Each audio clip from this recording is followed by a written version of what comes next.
Hello everyone, this video is the second part of milk. I didn't intend to talk about milk anymore, but after the last videos about which is the best milk for children after 1 year old, I have a comment to say that I had one information which was not correct. That is ultra pasteurized milk is always kept in a room temperature, but it's not true. Actually, in the United States, ultra pasteurized milk is also kept in fridge, like in the cold temperatures, because there's two kinds of ultra pasteurized milk that I didn't know. Like because all the places that I traveled so far, like in Vietnam and Europe, I used to live in Europe in 2 years. Only pasteurized milk is kept in cold temperature, and all ultra pasteurized milk is kept on the counters in room temperature. So I totally didn't know about that. That is the reasons why at the beginning I thought that milk in the United States tastes so awful. Like it's nothing comparing to European and Vietnamese milk. Definitely because milk in European and Vietnamese that kept in the cold in the fridge is pasteurized milk, and pasteurized milk normally tastes better than ultra pasteurized milk. So that is the reason. Okay, so in this video I just talk more about milk in the United States because it's quite complicated. Like you don't need to worry too much if you live in Vietnam, because all the milk that kept in the fridge in Vietnam is pasteurized, and there's not many like different label on that. But milk in the United States is totally different. They have a lot of different labels that you might not understand clearly. So this video I will help you to know more about it. Okay, so first of all, what is pasteurized and ultra pasteurized milk? I already explained and talk about its benefit, the difference between how to make it and its benefit in the previous video, so I won't repeat it anymore. But there's new thing.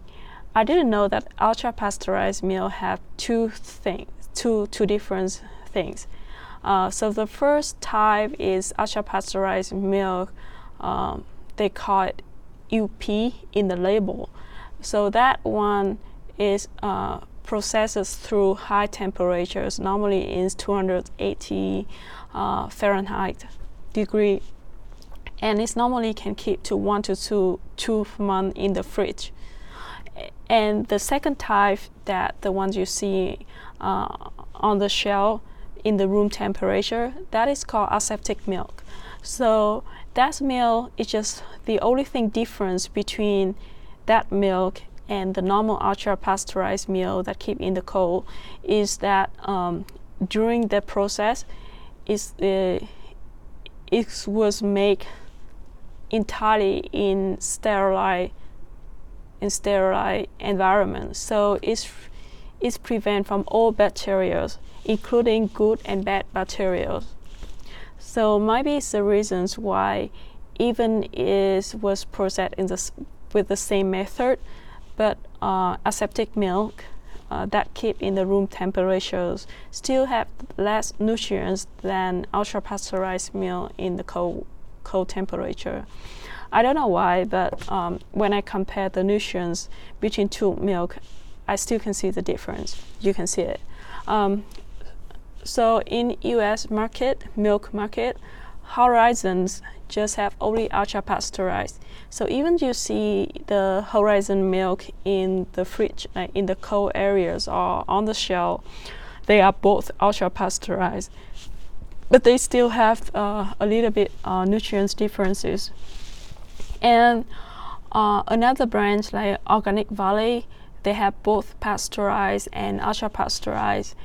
So normally the milk of Organic Valley that kept in the fridge are pasteurized, but you just you just know for sure when you read the label. So if you want to buy pasteurized milk, just read the labels. It's always say that milk is pasteurized or ultra pasteurized. In my opinion, I still think pasteurized milk is better than ultra pasteurized because it maintains bacteria, like both bad and good bacteria. Like in the previous video, I already explained about that. So the good bacteria and acid amine in pasteurized milk will have us grow better. Anyway, okay, and other label that you will see a lot is grade A. What does grade A mean?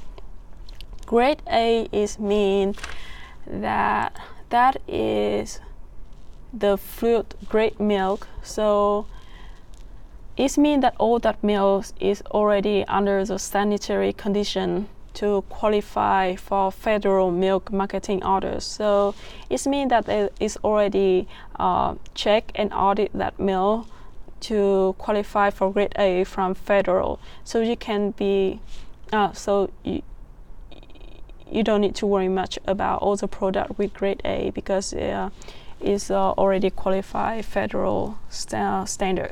Okay, and the second label that you will see a lot is homogenized. Homogenized and non-homogenized milk, it just talk about if that milk have the cream on top. So the cream on top is like vàng sữa in Vietnam. For the non-homogenized milk, you can see like it have the cream layer on the top of the milk. But for the homogenized milk, they already mix that cream with the milk to make it homogenized.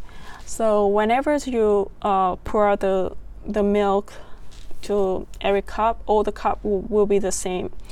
But non-homogenized, you need to shake the milk so the cream and the milk will melt together when you pour out the milk. Or if you want just only the cream, you can just pour out the cream on top, and then the milk will be less fat than the top. Anyway, so it just like depends on which one you prefer. It just talk about the texture of the milk. It doesn't say anything about nutrients. So both non-homogenized or homogenized will have the same nutrients. Just which one you prefer. Right. And the third label that we will see a lot is organic. So everyone in the United States may be familiar with organic label. So what does it mean? It means that it qualifies for UDSA organic standards that you might know. But in cow milk particularly, it means that organic cow milk, it means that the cow to produce organic milk will be fed by organic food, will be kept in a organic farm, and they cannot use any growth hormone or antibiotics for the cow. So you may concerns about organic must be better because they don't use any antibiotic and growth hormone to the cow, right? It's not true. Like it's better. Of course, like if money is not the matter, you can use organic milk. But if it's not, you won't need to feel too bad to use a conventional cow milk because all the milk that's sold in the market is already checked and go through a test to make sure that there's no antibiotics in the milk. So if they can find out any antibiotics in the milk, that milk cannot be sold in the market. So you can feel safe about that. You don't need to worry much about antibiotics. And how about the growth hormone? So the growth hormone is called RBGH or RBST. That is two name of growing hormone. So there are some milk have the label that RBST free or RBGH free, so it means that there's no growth hormone, and that growth hormone is not active on humans. So even the cow was treated with the growth hormone, and that their milk have growth hormone, that hormone won't influence human at all.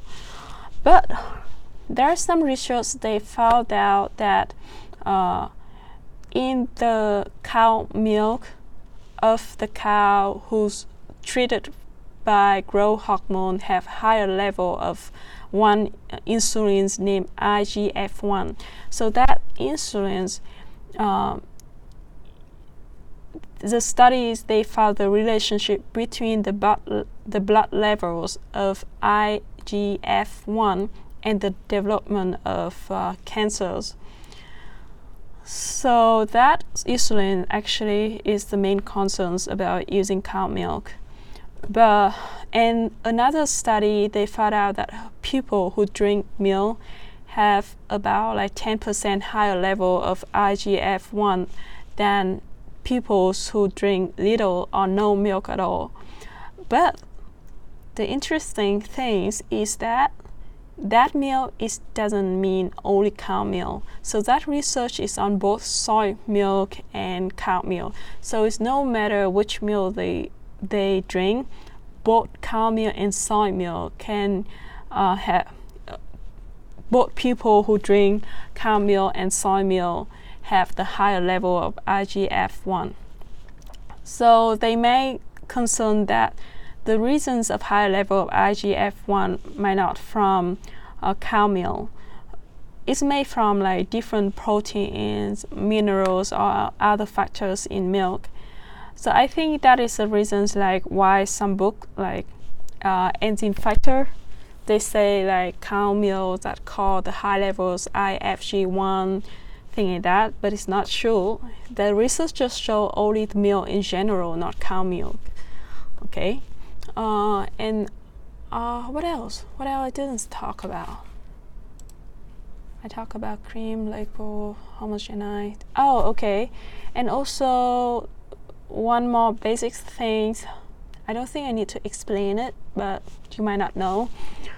So milk, they have different type milk, like whole milk 2%, reduced fat, skim milk 1%. That is all talk about the fat content in milk. So about the percentage of fat content in milk. So if you want the milk have fatter, you use whole milk. But if not, like if you want to lose weight, you use skim milk. So it's just talk only about fat content. Okay.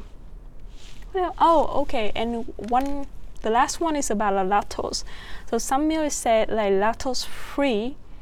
It means that they already remove all the lactose contents for the people who cannot digest lactose or allergic with lactose. So my recommendation that if you don't have any problems with lactose, you shouldn't avoid lactose, because lactose helps us to absorb calciums and phosphorus better, and especially lactose is very good for children development because it helps the cell growth and development. So if you don't have any problems, you shouldn't avoid it. That is lactose. And what else? I think that's it. Yep, thank you very much. Bye bye.